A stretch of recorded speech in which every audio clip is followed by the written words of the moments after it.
ಸ್ನೇಹಿತರೆ ನೋಡಿ, ಇಂದು ತಾರೀಕು ಮೇ 18ರಿಂದ ಮೇ 25ನೇ ತಾರೀಕಿನ ತನಕ ಮಹಿಳೆಯರ ಖಾತೆಗಳಿಗೆ ಬಂತು ವೀಕ್ಷಕರೇ. ಒಬ್ಬೊಬ್ಬರಿಗೆ 4,000 ರೂಪಾಯಿ ಹಣ, ಒಬ್ಬೊಬ್ಬರಿಗೆ 6,000 ರೂಪಾಯಿ ಹಣ. ಸ್ನೇಹಿತರೆ ಹೌದು ವೀಕ್ಷಕರೇ, ಗೃಹಲಕ್ಷ್ಮಿ ಯೋಜನೆ ಕಡೆಯಿಂದ ಈಗಾಗಲೇ 19ನೆಯ ಕಂತು, 20ನೆಯ ಕಂತು ಮತ್ತು 21ನೆಯ ಕಂತು ಮತ್ತು ಅದೇ ರೀತಿಯಾಗಿ ಕೂಡ 22ನೆಯ ಕಂತು, ಈ 4 ಕಂತಿನ ಹಣ ಕೂಡ ಬರಲೇಬೇಕು. ಹೌದಲ್ವಾ?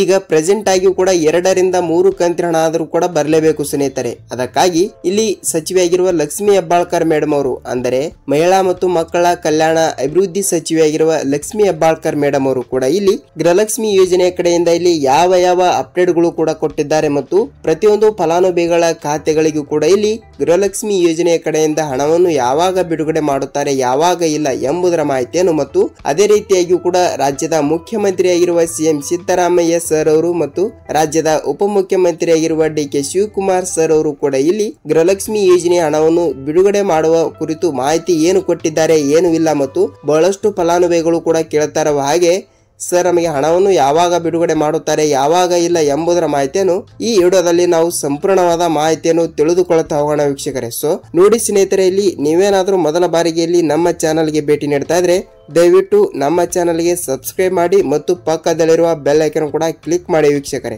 ಸೊ ವೀಕ್ಷಕರೇ, ಈ ವಿಡಿಯೋನ ನೀವು ಎಲ್ಲಿ ಸ್ಕಿಪ್ ಮಾಡದೆ ಪೂರ್ತಿಯಾಗಿ ನೋಡಬೇಕು, ಏಕೆಂದ್ರೆ ಬಹಳಷ್ಟು ಫಲಾನುಭವಿಗಳು ಕೂಡ ಕೇಳ್ತಾ ಇರುವ ಹಾಗೆ ರಾಜ್ಯದಲ್ಲಿ ಇರುವಂತಹ 30 ರಿಂದ 31 ಜಿಲ್ಲೆಗಳು ಇರುವಂತಹ ಪ್ರತಿಯೊಂದು ಗೃಹಲಕ್ಷ್ಮಿ ಫಲಾನುಭವಿಗಳ ಖಾತೆಗಳಿಗೆ ನೇರವಾಗಿ ಡಿಬಿಟಿ ಮುಖಾಂತರ ಹಣವನ್ನು ಬಿಡುಗಡೆ ಆಗ್ತಾ ಇರುವುದರಿಂದ ಇಲ್ಲಿ ಯಾವ ಜಿಲ್ಲೆಗಳಿಗೆ ಹಣ ಬಿಡುಗಡೆ ಮಾಡ್ತಾ ಇದ್ದಾರೆ ಅಂತ ಬಹಳಷ್ಟು ಫಲಾನುಭವಿಗಳು ಕೂಡ ಕೇಳ್ತಾ ಇರುವಂತದ್ದು. ಅದರ ಬಗ್ಗೆನೂ ಕೂಡ ಇಲ್ಲಿ ಮಾಹಿತಿ ಏನು ಬಂದಿದೆ ಮತ್ತು ಇವತ್ತು ಕೂಡ ಯಾವ ಜಿಲ್ಲೆಗಳಿಗೆ ಇಲ್ಲಿ ಹಣವನ್ನು ಬಿಡುಗಡೆ ಆಗುತ್ತಿದೆಯಾ ಇಲ್ಲವಾ ಎಂಬುದರ ಮಾಹಿತಿಯನ್ನು ಈ ವಿಡಿಯೋದಲ್ಲಿ ಸಂಪೂರ್ಣವಾದ ಮಾಹಿತಿಯನ್ನು ತಿಳಿದುಕೊಳ್ಳುತ್ತಾ ಹೋಗೋಣ ವೀಕ್ಷಕರೇ. ಹಾಗಿದ್ರೆ ಬನ್ನಿ ಸ್ನೇಹಿತರೆ, ತಡಾಕೆ ಇಲ್ಲಿ ವಿಡಿಯೋನ ಸ್ಟಾರ್ಟ್ ಮಾಡೋಣ. ಸ್ನೇಹಿತರೆ ಹೌದು, ರಾಜ್ಯದಲ್ಲಿ ಇರುವಂತಹ 30 ರಿಂದ 31 ಜಿಲ್ಲೆಗಳು ಇರುವಂತದ್ದು. ಅದರಲ್ಲಿ ಕೂಡ ಪ್ರತಿಯೊಂದು ಫಲಾನುಭವಿಗಳ ಖಾತೆಗಳಿಗೆ ಈಗಾಗಲೇ ನೋಡಿ 1 ರಿಂದ 18ನೆಯ ಕಂತಿನ ಹಣವನ್ನು ಪಡೆದುಕೊಂಡಿರುವ ಪ್ರತಿಯೊಂದು ಫಲಾನುಭವಿಗಳ ಖಾತೆಗಳಿಗೆ ಇಲ್ಲಿ ನೇರವಾಗಿ ಡಿಬಿಟಿ ಮುಖಾಂತರ ಹಣವನ್ನು ಬಿಡುಗಡೆ ಮಾಡಲೇಬೇಕು. ಹೌದಲ್ವಾ? ಅದಕ್ಕಾಗಿ ಖಂಡಿತವಾಗಿಯೂ ಕೂಡ ಇಲ್ಲಿ ಪ್ರತಿಯೊಂದು ಫಲಾನುಭವಿಗಳ ಖಾತೆಗಳಿಗೂ ಕೂಡ ರಾಜ್ಯದ ಉಪಮುಖ್ಯಮಂತ್ರಿಯಾಗಿರುವ ಡಿ.ಕೆ. ಶಿವಕುಮಾರ್ ಸರ್ ಅವರಾಗಲಿ ಮತ್ತು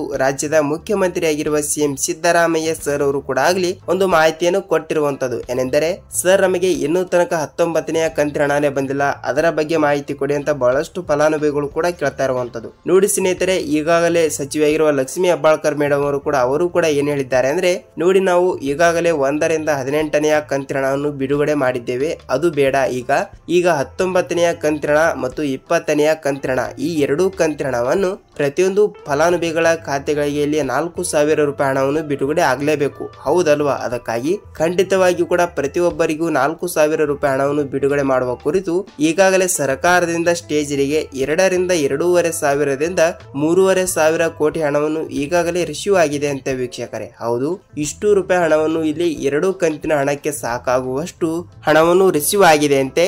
ಈ ರಿಸೀವ್ ಆಗಿರುವ ಹಣವನ್ನು ಮಾತ್ರ ಇಲ್ಲಿ ಸರ್ಕಾರದಿಂದ ಮಹಿಳೆಯರ ಖಾತೆಗಳಿಗೆ ಅಂದರೆ ಡಿಬಿಟಿ ಮುಖಾಂತರ ಅವರವರ ಖಾತೆಗಳಿಗೆ ಬರೋದು ಇಷ್ಟೇ ಬಾಕಿ ಇದ್ದಿರುವಂತದ್ದು ಸ್ನೇಹಿತರೆ. ಹೌದು, ಈ ರೀತಿಯಾಗಿಯೂ ಕೂಡ ಪ್ರೊಸೆಸ್ ನಡೀತಾ ಇರುವಾಗ ಖಂಡಿತವಾಗಿಯೂ ಕೂಡ ರಾಜ್ಯದಲ್ಲಿ ಇರುವಂತಹ 30 ರಿಂದ 31 ಜಿಲ್ಲೆಗಳಲ್ಲಿ ಇರುವಂತಹ ಪ್ರತಿಯೊಂದು ಗೃಹಲಕ್ಷ್ಮಿ ಫಲಾನುಭವಿಗಳ ಖಾತೆಗಳಿಗೂ ಕೂಡ ನೇರವಾಗಿ ಡಿಬಿಟಿ ಮುಖಾಂತರ ಇಲ್ಲಿ 2 ರಿಂದ 2,500 ಸಾವಿರದಿಂದ 3,500 ಕೋಟಿ ಹಣವನ್ನು ಈಗಾಗಲೇ ಸ್ಟೇಜ್ಗೆ ಬಿಡುಗಡೆ ಆಗಿದೆ. ಅಂದ್ರೆ ನಿಮಗೆ ಇಲ್ಲಿ ಬರೋದು ಇಷ್ಟೇ ಬಾಕಿ ಇರುವಂತದ್ದು ಸ್ನೇಹಿತರೆ. ಹೌದು, ಯಾವ ರೀತಿ ಹಣವನ್ನು ಬರುತ್ತದೆ ಅಂತ ಬಹಳಷ್ಟು ಫಲಾನುಭವಿಗಳು ಕೂಡ ಕೇಳ್ತಾ ಇರುವಂತದ್ದು. ವೀಕ್ಷಕರೇ ನೋಡಿ, ಖಂಡಿತವಾಗಿಯೂ ಕೂಡ ಇಲ್ಲಿ ನಿಮಗೆ ಹೇಳುವುದಾದರೆ ಖಂಡಿತವಾಗಿಯೂ ಕೂಡ ಈ ಒಂದು ರೂಲ್ಸ್ ಅನ್ನು ಎಲ್ಲರೂ ಕೂಡ ಪಾಲಿಸಿದರೆ ಮಾತ್ರ ನಿಮಗೆ ಇಲ್ಲಿ ತಪ್ಪದೆ ಹಣವನ್ನು ಬಿಡುಗಡೆ ಆಗುತ್ತದೆ ಸ್ನೇಹಿತರೆ. ಏನೆಂದರೆ ಖಂಡಿತವಾಗಿಯೂ ಕೂಡ ನೀವು 18ನೆಯ ಕಂತಿನ ಹಣ ತನಕ ಹಣವನ್ನು ಪಡೆದುಕೊಂಡಿರಬೇಕು. ಏಕೆಂದರೆ ಬಹಳಷ್ಟು ಫಲಾನುಭವಿಗಳು ಕೂಡ ಕೇಳ್ತಾ ಇರುವ ಹಾಗೆ 1 ರಿಂದ 18ನೆಯ ಕಂತಿನ ಹಣವನ್ನು ಪಡೆದುಕೊಂಡಿದ್ದವರಿಗೆ ಮಾತ್ರ ನಾವು 19ನೆಯ ಕಂತಿನ ಹಣ ಮತ್ತು 20ನೆಯ ಕಂತಿನ ಹಣವನ್ನು ತಪ್ಪದೆ ಬಿಡುಗಡೆ ಮಾಡುತ್ತೇವೆ ಎಂಬ ಒಂದು ಮಾಹಿತಿ ಕೊಟ್ಟಿರುವಂತದ್ದು. ಹೌದು, 18ನೆಯ ಕಂತಿನ ಹಣವನ್ನು ಬಿಡುಗಡೆ ಆದವರಿಗೆ ಮಾತ್ರ ನಾವು 19 ಆಗಲಿ 20 ಆಗಲಿ ಮತ್ತು 21ನೆಯ ಕಂತಿನ ಹಣ ಕೂಡ ಆಗಲಿ ಟೋಟಲ್ ಆಗಿ ಈ 3 ಕಂತಿನ ಹಣವನ್ನು ತಪ್ಪದೆ ಬಿಡುಗಡೆ ಮಾಡುತ್ತೇವೆ ಎಂಬ ಒಂದು ಮಾಹಿತಿ ಕೊಟ್ಟಿರುವಂತದ್ದು. ಅದು ಓಕೆ. ಈಗ ಯಾವ ರೂಲ್ಸ್ ಗಳು ಕೂಡ ಫಾಲೋ ಮಾಡಬೇಕಂತ ಬಹಳಷ್ಟು ಫಲಾನುಭವಿಗಳು ಕೂಡ ಕೇಳ್ತಾ ಇರುವಂತದ್ದು. ಸ್ನೇಹಿತರೆ ನೋಡಿ, ಇಲ್ಲಿ ಮೊದಲನೇ ಒಂದು ರೂಲ್ಸ್ ಯಾವುದು ಅಂತ ನೋಡುವುದಾದ್ರೆ ನೋಡಿ ವೀಕ್ಷಕರೇ, ನೀವು ಖಂಡಿತವಾಗಿಯೂ ಕೂಡ ಇಲ್ಲಿ ನಿಮ್ಮ ರೇಷನ್ ಕಾರ್ಡ್ ಚಾಲ್ತಿ ಇದೆಯಾ ಇಲ್ವಾ ಅಂತ ನೀವು ತಿಳಿದು ತಿಳಿದುಕೊಳ್ಳಬೇಕು. ಹೌದು, ಏಕೆಂದರೆ ಬಹಳಷ್ಟು ಫಲಾನುಭವಿಗಳು ಕೂಡ ಈ ಒಂದು ರೂಲ್ಸ್ ಅನ್ನು ಯಾವುದೇ ರೀತಿಯಾಗಿಯೂ ಕೂಡ ತಿಳಿದುಕೊಳ್ಳಲ್ಲ. ಏನೆಂದರೆ ಯಾವ ಯಾವ ಜಿಲ್ಲೆಗಳಿಗೆ ಹಣ ಬಿಡುಗಡೆ ಆಗಿದೆ ಮತ್ತು ಯಾವ ಯಾವ ಫಲಾನುಭವಿಗಳ ಖಾತೆಗಳಿಗೆ ಯಾವ ರೀತಿ ಹಣವನ್ನು ಬಿಡುಗಡೆ ಆಗುತ್ತದೆ ಅಂತ ಯಾರಿಗೂ ಕೂಡ ಗೊತ್ತೇ ಇರುವುದಿಲ್ಲ. ಏಕೆಂದರೆ ನೋಡಿ ವೀಕ್ಷಕರೇ, ನಿಮ್ಮ ರೇಷನ್ ಕಾರ್ಡ್ ಚಾಲ್ತಿ ಇರಬೇಕಾದರೆ ನೀವು ಈಗಾಗಲೇ ಆಹಾರ ಇಲಾಖೆಯ ಸಚಿವರಾಗಿರುವ KH ಮುನಿಯಪ್ಪ ಸರ್ ಅವರು ಕೂಡ ಒಂದು ಮಾಹಿತಿ ಕೊಟ್ಟಿರುವಂತದ್ದು. ಏನೆಂದರೆ ನಾವು ಈಗಾಗಲೇ ಫೇಕ್ ರೇಷನ್ ಕಾರ್ಡ್ಗಳನ್ನು, ಅಂದರೆ ರಾಜ್ಯದಲ್ಲಿ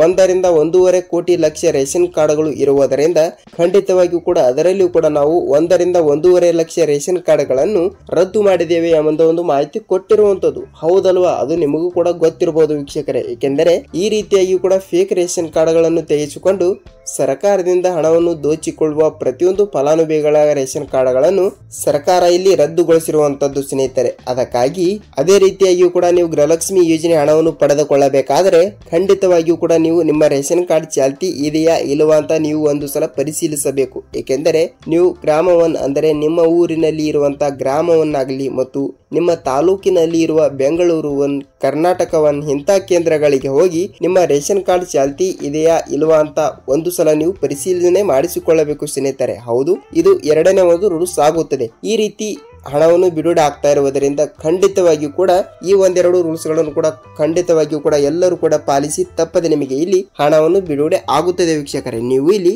ಯಾವುದೇ ರೀತಿಯಾಗಿ ಕೂಡ ಭಯಪಡುವ ಅವಶ್ಯಕತೆನೇ ಇಲ್ಲ. ಖಂಡಿತವಾಗಿಯೂ ಕೂಡ ನಿಮ್ಮ ಜಿಲ್ಲೆಗಳಿಗೂ ಕೂಡ ಇಲ್ಲಿ ತಪ್ಪದೆ ಹಣವನ್ನು ಬಿಡುಗಡೆ ಆಗುತ್ತದೆ ಮತ್ತು ನಿಮ್ಮ ಜಿಲ್ಲೆ ಯಾವುದು ಅಂತ ತಪ್ಪದೆ ನಮಗೆ ನೀವು ಕಮೆಂಟ್ ಮೂಲಕ ಮಾಹಿತಿ ತಿಳಿಸಬೇಕು. ಏಕೆಂದರೆ ಬಹಳಷ್ಟು ಫಲಾನುಭವಿಗಳು ಕೂಡ ಕೇಳ್ತಾ ಇರ್ತಾರೆ, ಏನೆಂದರೆ ಸರ್ ಯಾವ ಯಾವ ಜಿಲ್ಲೆಗಳಿಗೆ ಹಣ ಬಿಡುಗಡೆ ಆಗುತ್ತದೆ, ಬಹಳಷ್ಟು ಫಲಾನುಭವಿಗಳು ಕೇಳ್ತಾರೆ, ಒಬ್ರಲ್ಲ ಇಬ್ರಲ್ಲ ವೀಕ್ಷಕರೇ. ಅದಕ್ಕಾಗಿ ಖಂಡಿತವಾಗಿಯೂ ಕೂಡ ಅವರು ಆ ಜಿಲ್ಲೆ ಈ ಜಿಲ್ಲೆ ಅಂತ ಯಾವ ಜಿಲ್ಲೆಗಳು ಕೂಡ ಕೊಟ್ಟಿಲ್ಲ.